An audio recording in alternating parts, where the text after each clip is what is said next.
السلام عليكم. كتير من الأمثلة الشعبية بتواجهنا في حياتنا، ولكن للأسف مش بنعرف نترجمهم من عربي لإنجليزي، وبنستخدم دايما كلام حرفي، زي مثلا إنك تعرف تقول لحد خلي عندك دم، أو تعرف تقول لحد أنا قذفت جبهتك خلاص إنك مش عارف ترد عليا مثلا. مواقف كتير جدا بتواجهنا، فلو أنت زي حالتنا مش عارفهم يلا بينا نعرفهم سوا.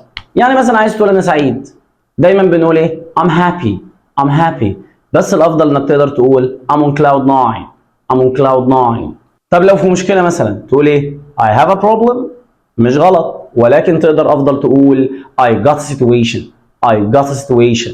ولو عايز تقول مثلا حد خلي عندك دم، اختش على دمك، او اغزى على دمك، او يعني ما تتصرفش هذا التصرف المشين، هتقول له ايه؟ have some blood. انت كده قلبت على جوجل حرفيا. لا تقول له ايه؟ have you no shame. have you no shame. وطبعا للاسف في ناس كتير في حياتنا محتاجين نقول لهم have you no shame. اختشوا على دمكم واستهدوا بالله وراعوا مشاعر بعض شويه، واوعى تجري تروح تعمل منشن لصاحبك، اهدى صحتك بالدنيا. ممكن تبعته له في الخاص اسهل، وتقول له شوف المثل الثالث have you no shame. المثل الرابع عايز تقول لحد مثلا قذفت جبهتك، اعجزتك عن الرد، امنعتك، افحمتك، بص اي حاجه فيها انك خلاص ما عادش عارف يرد عليك، فهتقول له ايه؟ shot your forehead. عارفين shot your forehead؟ لا طبعا يعني كان مش هنقلب على جوجل حرفيا. no. هتقول له ايه؟ I got you. I got you. هذا وجزانا وجزاكم الله كل خير، وانتظرونا في فيديوهات قادمه، والسلام عليكم.